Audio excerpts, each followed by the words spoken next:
tubaarkàlla président kaddu gaa ngi noonu. salaamaaleykum mbokku Sénégal salaamaaleykum mbokku Ndar salaamaaleykum mbokku Géttu Ndar salaamaaleykum mbokku Sancaba ak Goxombaaj salaamaaleykum mbokku Looda Ndar ak Sindone salaamaaleykum mbokku Ruq Jinne mbokku Njawlin nga mbokku Balakos mbokku Daaru mbokku Corniche mbokku Xor Usine Xor Bambara ba Bango Bangalel maa ngi leen di nuyu di wàññeeku di jaar Njolofeen di jaar Cité Ñax di jaay Gannaaw Raay di jaar Jàmmagën di jaar tam wax dëgg yàlla Jaminaar su ma paree nag dugg Pikine 1 ba 4 di nuyu ñëpp ci seen tur ak seen sant dugg HLM jaar Léona xam ni kon maa ngi nuyu sama mbokku Ndar yëpp te ku ci nekk yabal nga délégation pour teewee sama bés bi di wax ni mënuma tàmbalee wax te jataay bii nga xam ni ba yàlla defee ma jënd ko ba léegi dama ko bàyyi woon ci benn bakkan muy Alou Gueye nga xam ni musuma am lu ma metti ci moom ba bés bi mu génnee àdduna ma janoo ak moom lépp lu ko mës a dénk daf ko daan teg ci yoon kon su ma duggasee fii tey di fi def manifestation te moom fekkewuñu damay wax ni duñ ko noppee jooy xale boobu ndax jom ji ci ay maamam ak i waajuram yëpp xale boobu loolu yëpp mi ngi woon ci moom di wax ni ñëw naa tey pour wax ni waa Ndar Ahmed Fall Braya dellu si na ndax li taxoon ñu toog ñëpp xam nañ feebar moo duggoon ci dëkk bi walla ci àdduna bi yëpp njàqare gu metti am ñu ni nit ñi waratuñu daje ndax feebar bi day wàlle ñu nag ñu toog waaye toog bi yëpp suñu xel a ngi ci dëkk bi jàpp nañu ci li doon faj jàngoro bi jàpp nañu ci li doon aar jàngoro bi suñu loxo koon mësul jóg ci dëkk bi di nuyu tam ak di féliciter sama équipe bi ma fi bàyyi wane ngeen ci ñetti fan ñeent lii dama ko woote pour assemblée générale mais mel na ni meeting chaise yi jeex na ñun ñi amuñu fu ñu toog kon loolu mooy wane ni liggéey bi ngeen doon liggéey muy liggéey suuf jur na njëriñ kon loolu dama leen ciy sant di leen gërëm su ma gërëmee Mamadou Gueye coordonnateur bi mel na ni gërëm naa ñëpp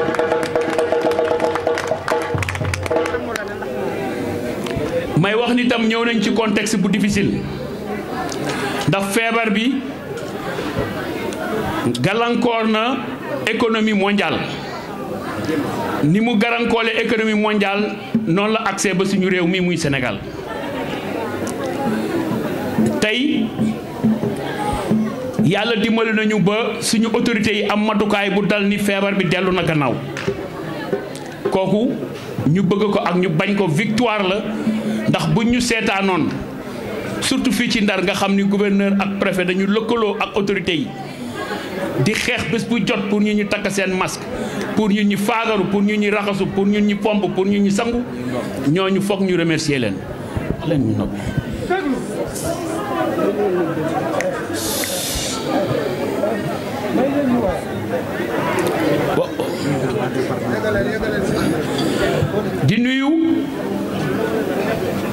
sama département bi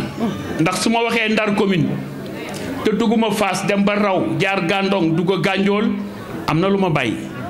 te ñoom ñëpp wax dëgg yàlla sama njaboot lañu kon damay wax ni damay nuyu département Saint-Louis bi yëpp. ma wax ni feebar bi indi na situation bu extraordinaire ci monde bi waaye yàlla dimbali nañu ba suñu autorités yi am matukaay ba feebar bi dellu na gannaaw économie bi suuxee ñu góorgóorlu ba am budget 4505 milliards wala 521 j'ai pas le chiffre exact may wax ni c'est un signal fort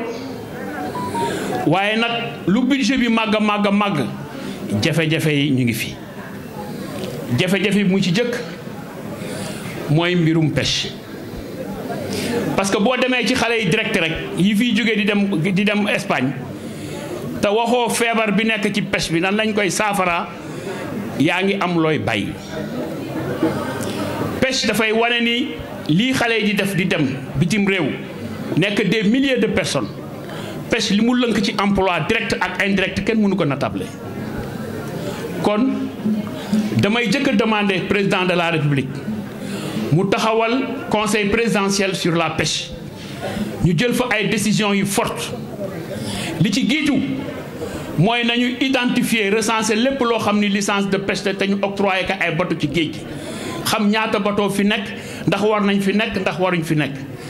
beneen bi kuroot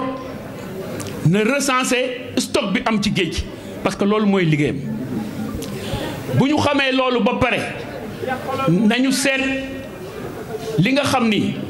moo mën a nekk ñu teg ko géej gi beneen bi récif artificiel pour repeupler waat géej gi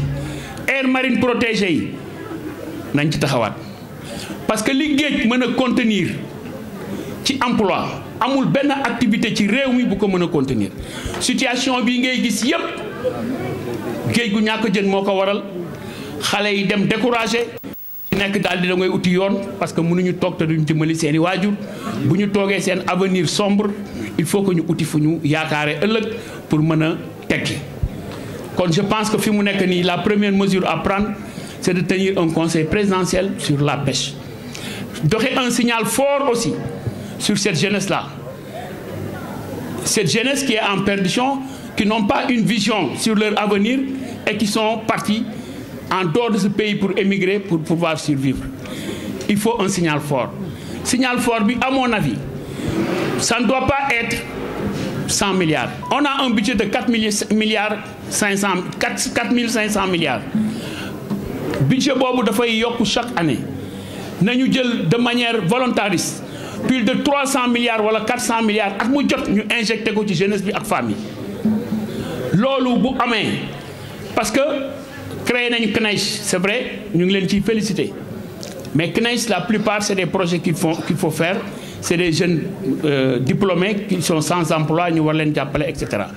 c'est des jeunes en formation de métier mais am na métier liggéey yoo xam ni soxlawuñu formation parce que dañuy am 6 ans dem ci géej gi mën nañu ko mais nañ leen permettre les conditions de travailler premier exemple may joxe tey gouvernement bi maye na 1 million ci moteurs yi ñu ngi leen ciy féliciter waaye moteurs yi bu ñu mayee 1 million ña koy jaay yokk nañu ko ba 1 million boobu dootul feeñ ci mool mi ñu ko octroyé parce que subvention boobu bu prix bi augmenté rek dafay naxasaay loolu war nañ ko gisee président war nañu woo ñi nga xam ne ñoo yor structure yi di jaay moteurs yi ñu wax ak ñoom parce que boo yokkee boo defee subvention ñoom ñu yokk du feeñ fenn les pêcheurs sont fatigués les pêcheurs doivent être mieux encadrés am na ay projets yu bare yu ñu wax projet fibre vert et cetera yooyu nous sommes totalement d'accord et en phase licence de pêche il arrive très souvent que ñu teg leen ay amende parce que dañuy jàpp des produits yoo xam ni bokkut ci contrat yi mais boo sànnee sa mbal gis yaabooy bi muy flotter ci kaw ci suufam doo xam lan moo ca nekk mën nga jàpp beneen jën boo xamante ni du yaabooy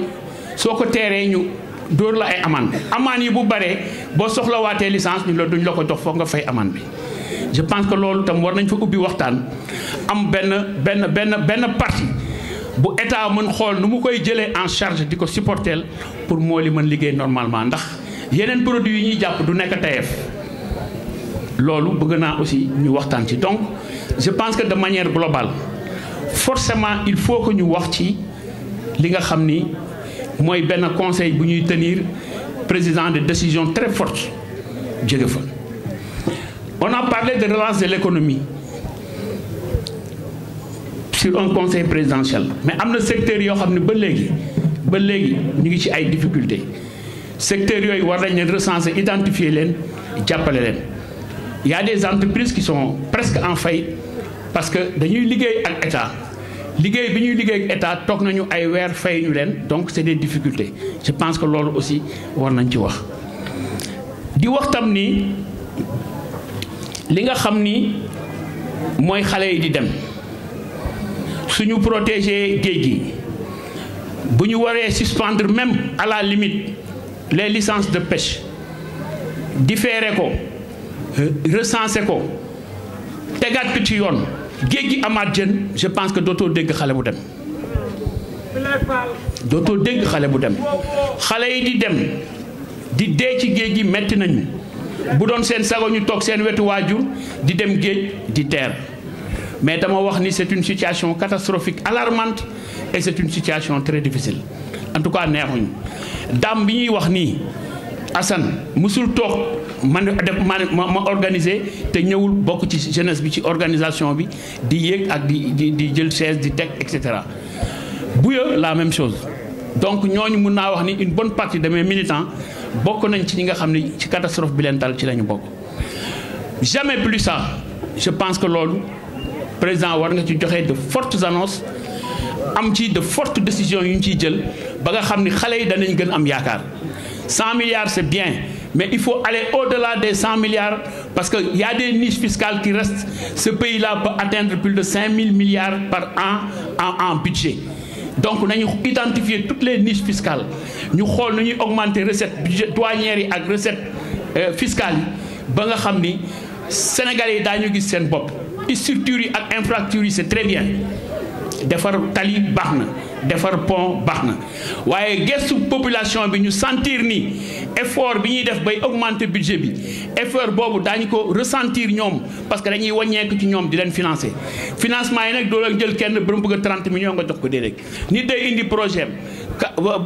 mu bëgg machine wala mu bëgg dara nga jël une partie des machines subventionné ko li ci des nga ne ko nii nga koy fayee. Je pense que loolu buñ ci xalaatee waxtaan ci danañu arriver à une solution définitive pour régler le problème de la jeunesse.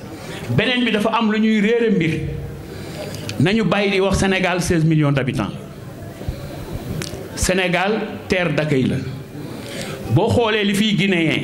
yu fi juddoo màgge fi boo xoolee li fiy malien da nga koy caler au-delà nga xam ni ñi soxla ndox ñëpp 20 millions yi jàpp nga leen téye leen wala électricité wala leneen ak leneen je pense que loolu autorités yi war nañ ci bàyyi xel bu baax. Sénégal ñi fiy ñëw di jàng si jóge dans les régions africaines dañu bari kon lu prévision yi ñuy def nañ ko surestimer pour besoin yëpp ñu mën ko jël en charge kenn du am problème. Actuellement il y a des problèmes d'eau très sérieux il y a des problèmes d'électricité qui de moins en moins est en train d'être réglé mais dama wax ni problème assainissement am na population bi ci boppam mooy bëgg a ëpp doole autorité yi te loolu bu ñu ci veillewul di ko jël en compte di réguler tout le temps mën nañu am ay déficit quelque part. di wax tam ni tey la ñuy tàmbale suñu politique activité politique di wax ni lépp lu fi xew ci dëkk bi ñu nekk fi ñu ñàkk fi nekk suñu loxo mi ngi ci biir. di wax ni mën naa expliquer tey parce que ñu ci bari xamuñu woon Ablaye Diop wax na ko léegi le pourquoi je suis allé soutenir Macky Sall. damay joxe benn leeral wala ma xamal sénégalais ni en 2007 Macky Sall dafa nekk directeur de campagne PDS ma nekk candidat wu PDS législative man ak Ousmane Masseck Ndiaye Macky Sall di def tournée ñëw Ndar bu mu defee Ndar ñu def quartier yëpp ñëw place Ablaye Wade def meeting war a dem Langue de Barbarie particulièrement à Guet-Ndar bi ñëwee ba Guet-Ndar amul lampe lëndëm na kurus Macky Sall ni ma faal loolu du am damay ànd ak yow su may dee kañ dee foofu ngeen gas ma fa suul waaye dinaa dugg a Guet-Ndar def tournée jaar tàkk gi jël def tali bu mag bi loo fa bëgg ñu def ko bu fekkee dañuy taxaw def déclaration ñu def ko may door a génn lii may wax loolu en 2007 la boobu ba léegi ci laa ni kii ku jar a jàpp la kii ku gore la am na yu ku la ko defal ci àdduna doo ko fàtte jamais bu ñu demee nag ba élection jot ma jëkk alerté 1 an avant ma ni leen nañ leen seet un plan B au cas où Karim Wade jàllul ñu seet kan nañuy teg parti bi di noo waruma wax loolu ma leen kañ ndax suñu compté ci Karim Wade ñu dem élection ñu rejeté candidature am ñàkk dem élection wóorul parce que day tas base mais loolu moo dal localité yu bare tey PDS am na fu mu mën doxantu mais am na fu mu mënatul teg tànkam man ma jël sama responsabilité bopp ni leen ñeenti mbir moo ma soxal wala juróom ci Ndar benn bi mooy bël bi bés bu jot mi ngi rey ay nit on est à plus de 327 et quelques ren rek rey na 7 personnes bël bi nañ ci jël engagement licence de pêche yi nañ ci jël engagement avancée de la mer muy mur bi d'ailleurs j'en reviens pour dire que mur bi posé nañu première pierre pour reprendre les travaux bëgg naa très rapidement autorités yi xool na nañu jële solution pour mur bi ñu defar ko ndax ren ndox mi bare na on va vers des vents très forts te géej gi bu aayatee mën na dugaat ci biir dëkk bi yàqat ay kër yu baree bare ndax suñu mbokk yee ñu fi jëlekat yóbbu leen fële ñu ngi ci ay difficultés yu méttee métti amuñu ndox amuñu courant bu tawee du ñu génn seen kër yi loolu lu méttee métti la kon li nga xam ne mooy mur bi war nañ ci mën a jóg moo wax ni dex gi dafa polluer nañ ko draguer su ma doogee ak président Macky Sall la wax yooyu yëpp mu ni ma soo ma jàppalee ma jël engagement taxaw ni dinaa defar loolu man Ahmed Fall Braye su fekkee damay politique te ndaxuma waa dëkk bi nga xam ni seen njëriñ rek moo ma tax a jóg dama wax ni damay ànd ak moom te si c'était à refaire je vais le refaire bu fekkoon lu ñuy répété waat la dama koy répété ndax man nekkeewu ma fi lu dul Ahmed Fall soxlootul dara ci àdduna parce que defar na boppam man état mënatuma defar parce que état mënatuma jox lu ma amul ce n'est plus possible waaye nag il faut côtoyer l'état pour régler les problèmes de sa société c'est ce que j'ai fait je suis un opposant certes mais doo rejeter lépp état parce que ñoo yor moyens yi nga xam ni mooy defar sa askan donc doo sacrifier sa bopp war a dellu sacrifier sa askan il faut pas le faire il faut être en politique être très intelligent et j'ai été très intelligent ouvrage yaa ngi commencé nañu bël bi par le dragage et le balisage ça ne suffit pas certes parce que il faut que ñu fixer ko il y a un projet OMVS qui fait plus de 80 milliards je pense su ma juumul projet boobu nañ ko defar mu nekk un port ñu xool exemple ci Mauritanie bu ñu fixé embouchure bi rek dootuñu am problème mais dragage bi ak balisage bi li ngay ragal mooy mën nga dem ba ci biir avec les vents de sable qui proviennent de la Mauritanie ensablement bi commencé donc bu ñu ensablé waatee day mel ni li nga fa liggéeyoon amul njëriñ te loolu vraiment j'invite les autorités ñu xool ban moyen la ñuy def pour port bi ci boppam ñu mën ko mettre en place di wax ni Saint-Louis ñun ñëpp ñoo ko bokk mais Saint-Louis bu ñu fàtte ni dëkku maam la Saint-Louis bokkul comme Dakar HLM Sicap nit ku am sa xaalis rek jënd sa kër ñëw daje foofu ku nekk mën nga def lu la neex mais fii balaa nga fiy taxaw pour nekk fi kilifa sax dañ la naan moo kuy maamam ak ku ko jur loolu bu ñu ko fàtte donc loolu damay tenir à ce que ñun doomu Ndar ñu xam fi ñuy teg suñu tànk ñun doomu Ndar ñu xam ku ñuy confier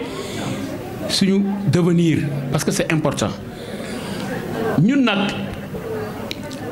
qu'il vente qu'il pleuve qu'il neige on est ici à Saint-Louis on va se battre pour Saint-Louis li ñu wax ni militants yi ku xewle naa dem naa yëg et cetera je suis d'accord je l'ai toujours fait waaye bu fekkee Ndar yëpp ànd ak yow am na yoo xam ni foog nga fay ko bu fekkee Ndar yëpp ànd ak yow li may wax ba lu ko baax am na yoo xam ni foog mu rëcc la waaye nag am naa fi équipe boo xam ni wóoru naa leen di leen féliciter encore une fois di leen remercier lépp loo xamante ni nekk na xew ñoom daañu taxaw sama place waxal ma su ma ñëwee ma mottali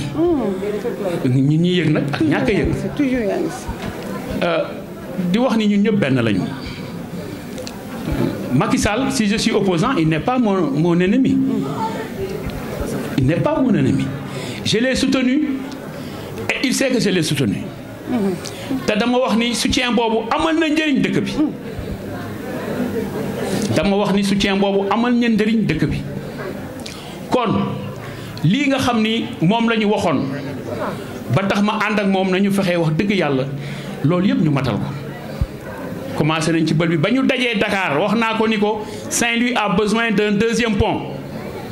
ndax pont Faidherbe ba dina arrivé un moment di nga def 1 heure de temps pour nga jóge ci wàll wi dem ca wàll wale mën nga jóge Sor di dem ci île bi mën nga def 1 heure de temps ci pont bi ça veut dire que Saint-Louis ci boppam développé na développement boo xamante ni li fi nekk ci doomu aadama dafa jéggi dayoo li fi nekk ci oto yuy daw dafa jéggi dayoo bu jën amee c'est des difficultés kon dafa jot ñu wax ci quai de pêche ba defaraat ko dafa jot moderniser ko dafa jot fii manqué na congélation jën bi à des moments du jar te organisation bi may wax ci pêche bi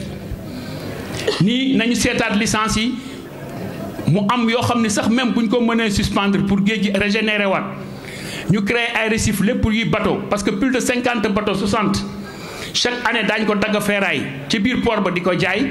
nañu jël bateau yooyu ñu koy tëmbal mu nekk ay récifs artificiels jën yi di régénérer beneen bi aire marine protégée yi nañ ci taxaw waaye itam suñu mbokk yi am nañu part de responsabilité ci bu gaal yëpp demandoo géej ñëpp a jàppandoo jën bi dina wàcc te xëy na sax la nga fare du jar mais ni ko Guet Ndar di defee nga xam ni tey mbaal tourné yu loo dañooy dem bu ëllëgee yu dàkka ñooy dem loolu war nañ ko organiser sur tout le territoire Grande Côte ak Petite Côte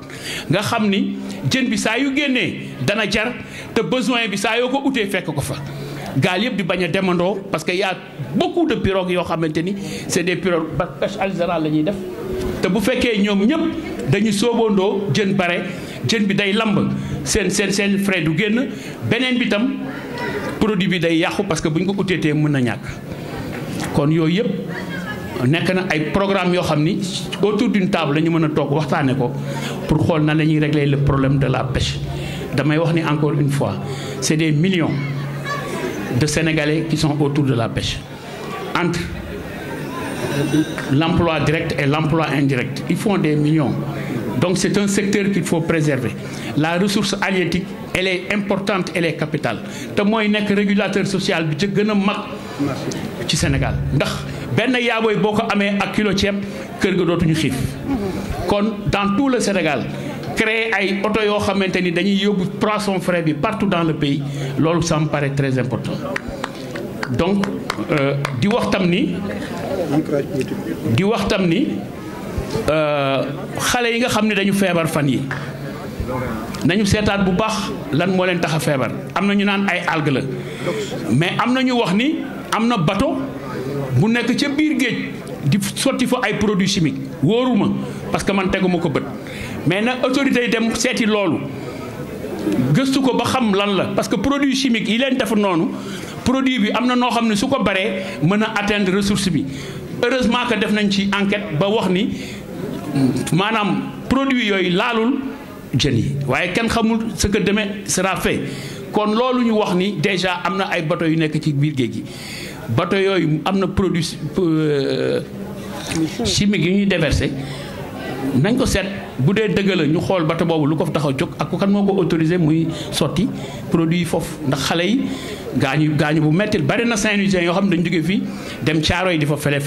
feebar bi jàpp na leen. 350. donc loolu war nañ ko mën a xool gëstu ko bu baax di wax tam ni commencé nañu liggéey bi le 19 décembre dañuy dem Louga assemblée générale au nom de la NFES. mais le 20 damay ñëw Ndar te defe naa ni gannaaw raay laay jëkkee dama daan def rek laa koy commencé damay def meeting dans chaque quartier ak la ma fay indaale pour teral leen damay def aussi place Ablaye Wade le 30 janvier mois de mai nag comme yàlla dafa def ma am base partout dans le pays mois de mai particulièrement le 29 mai damay woote Dakar pour rassembler sama mbooloo yëpp au niveau national pour nag Sénégal xam ni ma toll parce que Ahmed Fall Braye boo ne rek ñu ni ndar bi non je ne suis pas que Saint-Louis je suis partout dans les régions loolu war naa ko mën wanewaat firndeel sama taxawaay ci Sénégal xam ni Sénégal rek a ma ñor mësuma am dara ci politique xaaruma ci dara su ma ko amulee du ma wàññi dara waaye danaa taxawaay boo xamante ni askan wi lépp luy seen tawat di seen naxar mën nañ jaare ci man ñu saafara ko ndax su ma fëggee buntu ñu ubbi ma su ma yóbboo soxla askan bi rek soxla mën a faj di wax ni encore une fois c'est le début de mes activités politiques. Je commence par une assemblée générale. Aujourd'hui, j'ai évoqué l'ensemble des questions qui nous interpellent actuellement. C'est le problème de l'immigration clandestine. J'ai expliqué les raisons avec la rareté des ressources au niveau de la mer. Qu'est-ce qu'il faut faire pour que la mer soit repeuplée? Il faut des récifs artificiels. Il faut un conseil présidentiel où on puisse poser tous les problèmes par rapport aux licences octroyées à certains bateaux. Il faut demander aussi aux pêcheurs artisanaux de s'organiser de manière à ce que tout le monde ne puisse pas aller en même temps à la pêche. Parce que sinon, le produit en abondance va être sur terre et que peut-être les prix vont être baissés et ne pas être vendus et on va peut-être gâcher les ressources en question. C'est pourquoi je pense qu'il faudrait en même temps parler aux autorités pour mieux organiser la mer, mais aussi demander aux pêcheurs artisanaux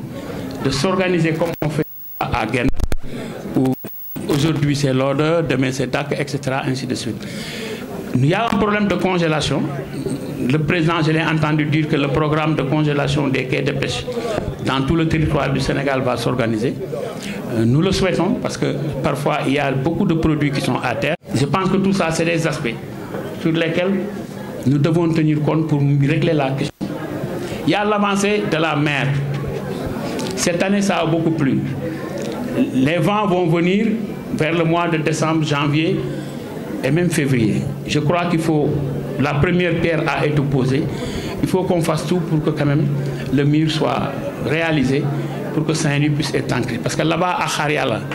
les gens qui sont partis là-bas sont très fatigués. Il y a des problèmes d'eau, il y a des problèmes d'inondation, il y a des moustiques et même parfois il y a des serpents.